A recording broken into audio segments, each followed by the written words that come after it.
All right, so now we're going to create the flowers, the dimensional flowers that we're going to put on the front of our cards, just so that they're ready for us for when we are ready to put them on our cards. Now, before we do that, some of these areas that are quite dark may be alcohol ink that's really just not going to dry just because it's really concentrated. So what I do is I take a paper towel and I just put it on there, and it just kind of takes up some of that excess. So we're going to create flowers out of these two. This one here is set aside for one of the card backgrounds. So like I said, when we were doing these backgrounds, this is Yupo paper. It's a plastic paper, but it die cuts beautifully. Sometimes if you've ever tried die cutting acetate or whatnot, it's hard to die cut and just kind of fights with the plastic, but this here die cuts beautifully. So I have a thin die here. You want to put the blade side towards the paper, and the nice thing about having a large area, we only need 2 of these flowers, is you can pick and choose exactly which parts of the paper you are going to die cut. Even the back is really kind of cool. So I'm going to put it through my machine here. I'm going to cut 2 of each of, or out of each of the backgrounds. The rest of the background can be saved for more flowers or for another project. And really I could have just done one background and then got 4 flowers out of it for this particular project, but I completely forgot where I was going with that. But I wanted the flowers to look a little different, so that's why we did 2, so that they weren't both exactly the same.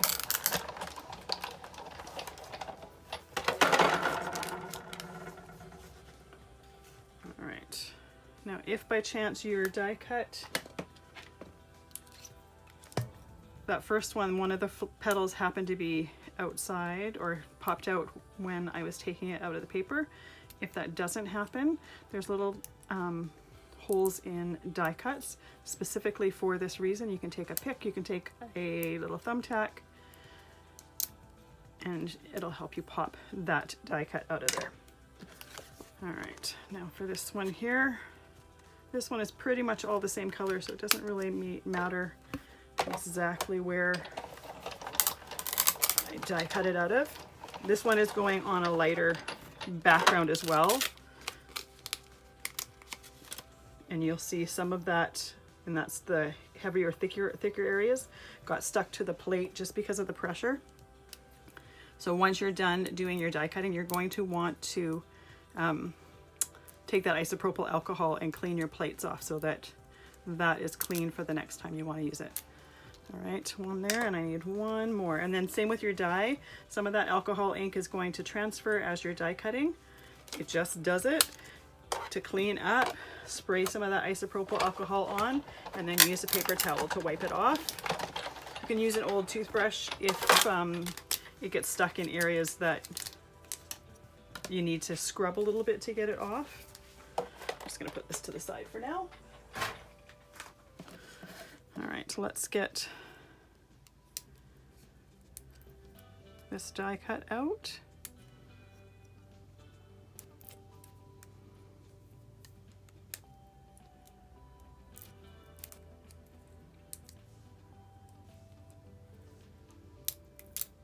You'll find sometimes it comes out really quick and easy, and sometimes it likes to fight a little bit more. So now what we're going to do is I'm going to take, actually no, I'm going to do this before time. So Yupo paper, you don't typically want to use a heat gun with it because it melts and warps. And so you can't emboss on Yupo paper for that reason, but we can also use that to our advantage. So what I'm going to do, I'm going to take 1 flower, and I'm going to use that heat and have it melt and warp the paper so that I get some little shape in here. And you can't really control it to a point, but if you do find that there's an area that's moving more than you like, go to a different area, let that cool down. And I don't hold my heat gun on it, that's just too much heat. I keep moving it around. I don't want this to completely curl up, I just want some texture to it.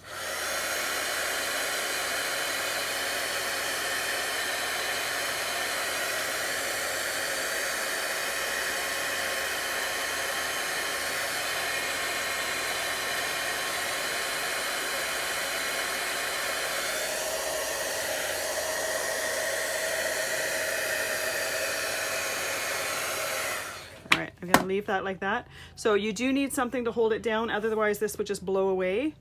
But look at how it gets just movement and texture to it. It does curl it up.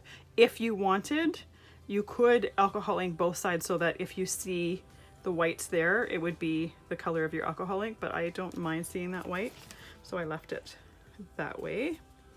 Now the second one.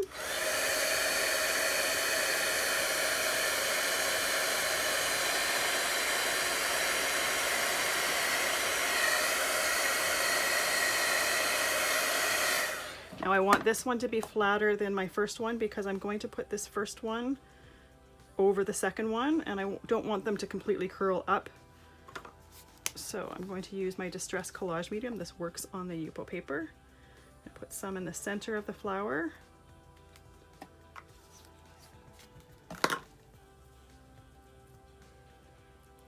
And then use my tool here to press it down. And then I'm going to set that aside to dry. When we go to put the card together, I am going to put some stickles in the center of this, but I don't want to put it on there now just because it's not going to have time enough to completely dry before we're putting it on our card. But if you were doing this, say, the day before, you could absolutely put your stickles on so that it has time to dry.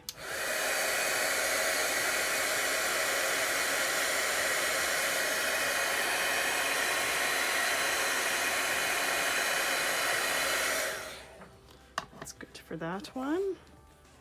This is a great way to get just some movement in those flowers when you're using alcohol inks. When I do flowers with just paper, I'll often use my fingers to curl them and just get some movement and curl and some just life texture into those flowers. But this is a great way to do it with alcohol inks.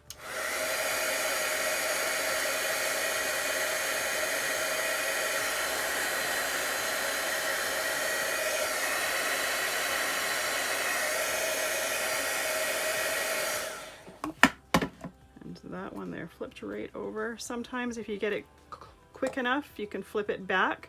This it hardens, but it's not like it's like it wouldn't interfere with mailing or whatever. But you don't want, if you don't want it forward, you can heat it up again with the heat gun and put it back, but you have to be quick. So once again, I'm using my Distress Collage Medium, and you might have noticed that it squished out a little bit on that first one. That's totally fine. Distress Collage Medium is, it dries completely clear and it also dries matte. So once this is dry and on our project, we're not going to see that. A little bit on my board there, but there we go. We have two flowers that are going to be beautiful on the cards that we're going to make. I'm going to let that dry completely, and then we're going to move to the next part, which is starting to create those cards.